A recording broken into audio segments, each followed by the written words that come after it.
You've seen them, right? Those dashboards with the beautiful charts all pointing up and to the right. They're supposed to show progress, to make us all feel like we're winning. But what if that feeling is just an illusion?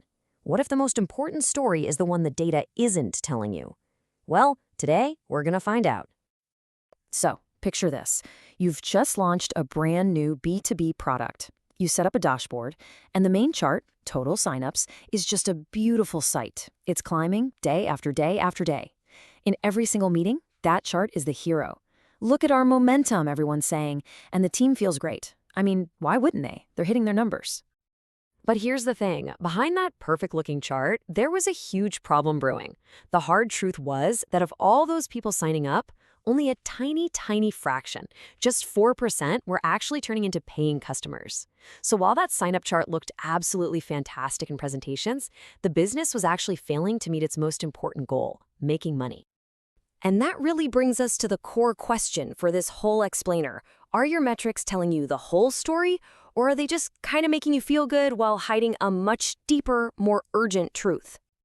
To get to the bottom of this, here's how we're going to break it down. First, we'll learn how to spot and avoid the vanity metric trap. Then, we'll talk about looking ahead instead of just staring in the rearview mirror.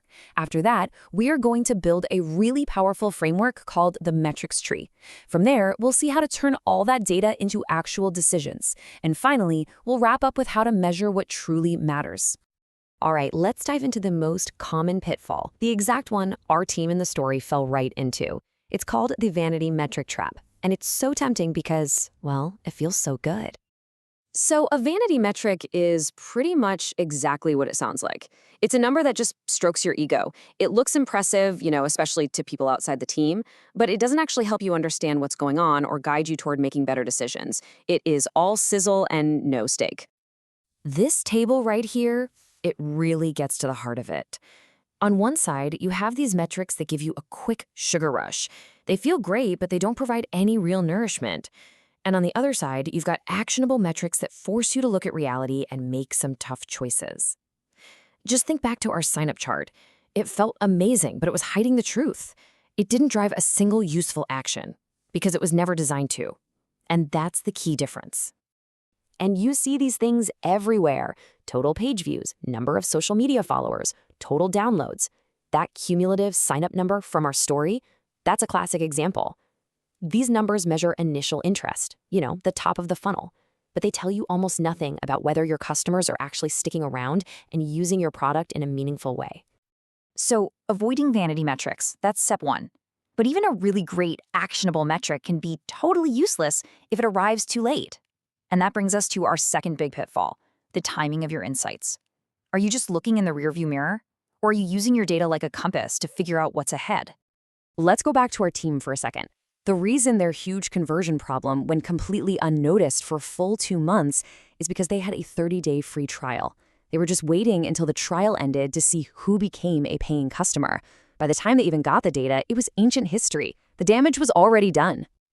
And this illustrates the difference between lagging and leading indicators perfectly. A lagging indicator, like your monthly revenue, is just reporting on what already happened. It's the final score of the game. A leading indicator, on the other hand, is predictive. It gives you early signals about what's likely to happen. It's like the halftime score. It doesn't guarantee the final result, but it gives you a chance to change your strategy and win. Now, don't get me wrong, lagging metrics aren't bad. Revenue is a fact. It's the absolute truth. But for product teams trying to actually make things better, leading indicators are where the magic happens. They give you the power to see a problem coming and to course correct before it's too late. Okay, so we know we need to avoid vanity metrics and we need to focus on leading indicators. But how do we organize all of this? How do we know which metrics are the right ones to even look at? Well, that brings us to the solution, your product's metrics tree. So here's the crucial idea. Metrics don't exist in a vacuum. They are all connected. A change in one number over here affects another number over there. So just looking at them on some random dashboard isn't going to cut it. You need a framework that shows you how all the pieces fit together. This is where the metrics tree comes in. It's a really simple but incredibly powerful idea. You start with the trunk. This is your focus metric, your North Star, the single number that best summarizes your product success. Then you've got the branches, or level 1 metrics. These are the big areas that directly drive that main metric. And finally, you have the leaves, the level 2 metrics. These are the specific, granular actions that your teams can actually work on day to day. Let's make this super concrete with an example. Imagine a streaming service. Their trunk, their focus metric, might be something like weekly active subscribers. So what feeds into that? Well, the main branches would be things like the total number of subscribers and how many minutes they're watching. And what about the leaves? Those are the little things teams can actually do, like retaining existing subscribers or bringing back ones who left. All of a sudden, a designer working on the reactivation email can see exactly how their work connects all the way up to the company's biggest goal. It's powerful stuff. So now you have this amazing framework, but that framework is totally useless if your team can't understand or even access the data. And that is the final, crucial piece of the puzzle, bridging the gap from just having data to actually making decisions. A few years ago, the team over at Intercom did an audit and found they had around 350 different event names in their analytics system. The problem? They were so cryptic that only the specialized analytics team had any idea what they meant. And when your data's locked away in jargon like that, there's no way it can be used for collaborative decision-making. Here's a great little rule of thumb for this, the 5-second rule. If someone looks at your dashboard, can they understand its main point in 5 seconds? If the answer is no, it's too complicated. Simplicity is everything. So how do we actually fix this? First, we democratize the language. No more cryptic codes. We use plain English that everybody gets, like completed onboarding. Second, we've got to break down those silos. Analysts get embedded directly into product teams, where they can connect the data to what's really happening. And finally, you just turn on the lights. Data is made public, because a culture of truth, well, I just can't grow in the dark. And all this brings us to our conclusion.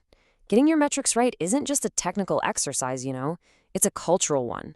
It's about deciding, as a team, to be honest with yourselves and to measure what truly actually matters. I absolutely love this quote from Crystal Wajaja. Data isn't a tool to point fingers when something goes wrong. A failed experiment or a missed goal isn't just a cost you have to eat. It's tuition. The data is what helps you learn the lesson, to understand why it failed, so you can make the next try 10 times better. So, let's wrap this all up. Ditch the metrics that just make you feel good, and focus on the ones that force a decision. Stop driving by only looking in the rearview mirror. Find those signals that can predict the future. Build a connected framework so everyone on the team can see how their work actually matters. And most importantly, make your data a shared language, not some secret code. Because when you do all that, you stop just counting things, and you start really understanding them. Which leaves us with one final question to think about. What truth is your data waiting to tell you?